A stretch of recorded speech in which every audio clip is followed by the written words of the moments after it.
மதுரை சின்னப்பிள்ளை குறித்த கதைவிட்ட அமைச்சர், ஆதாரத்துடன் பொளந்து கட்டிய வானதி. இவரெல்லாம் அமைச்சரா? எவ்வளவு தைரியமாக சட்டசபையிலேயே இப்படி ஒரு தகவலை சொல்ல முடிகிறது என்ற கேள்விதான் தற்போது எழுகிறது. தமிழக சட்டப்பேரவையில் தொழில்துறை மானிய கோரிக்கை மீதான விவாதத்தில் பேசிய அமைச்சர் கீர்த்தனா, மதுரை மாவட்டத்தைச் சேர்ந்த சின்னப்பிள்ளை என்ற மூதாட்டி ஹைட்ராலிக் சிஸ்டத்தில் எண்ணெய் கசியாமல் இருப்பதற்கான ஓரிங் என்ற கருவியை செய்து கொண்டிருந்ததாகவும், அதற்காக அப்போதைய பிரதமர் அடல் பிகாரி வாஜ்பாய் அவரது வீட்டிற்கே நேரில் சென்று அவரது காலை தொட்டு வணங்கியதாகவும் கூறியுள்ளார். இந்த பேச்சுதான் தற்போது சர்ச்சையை ஏற்படுத்தியிருக்கிறது. கீர்த்தனா பேசியதும் ஆதாரங்களுடன் அடித்து நொறுக்கினார் வானதி ஸ்ரீனிவாசன். மகளிர் முன்னேற்றத்திற்காக தனது வாழ்க்கையை அர்ப்பணித்த சமூக சேவகர் சின்னப்பிள்ளை.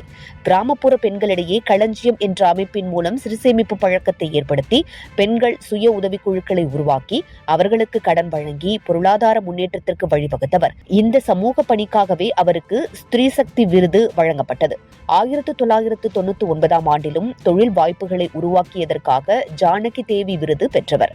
2001 ஆண்டு டெல்லியில் நடைபெற்ற ஸ்திரீ சக்தி விருது வழங்கும் விழாவில் அப்போதைய பிரதமர் அடல் பிகாரி வாஜ்பாய் சின்ன பிள்ளைக்கு விருது வழங்கினார். அந்த நிகழ்வில்தான் வாஜ்பாய் தன்னை விட வயதில் இளையவரான சின்ன பிள்ளையின் காலில் தொட்டு வணங்கினார். இந்த சம்பவம் அன்றைய காலகட்டத்தில் பெரும் கவனம் பெற்றது. ஆனால் வாஜ்பாய் சின்ன பிள்ளையின் வீட்டிற்கு சென்று காலில் விழுந்தார் என்பது தவறான தகவல்.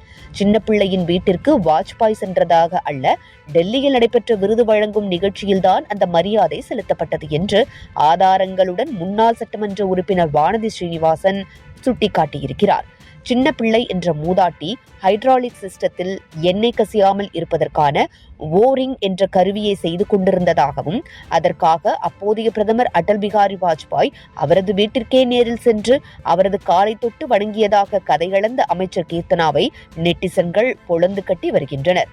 வாட்ஸ்அப் மற்றும் சமூக வலைதளங்களில் சுற்றும் தகவல்களை எந்தவித ஆய்வும் இன்றி நம்பி பேசுவது வேறு.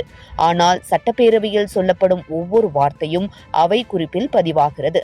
இன்று பேசப்படும் தகவல் நாளை வரலாற்று ஆவணமாக மாறிவிடும். அதனால்தான் சட்டப்பேரவையில் பேசும் தகவல்கள் ஆதாரத்துடன் இருக்க வேண்டும் என்று சமூக வலைதளங்களில் பலரும் கேள்வி எழுப்பி வருகின்றனர்.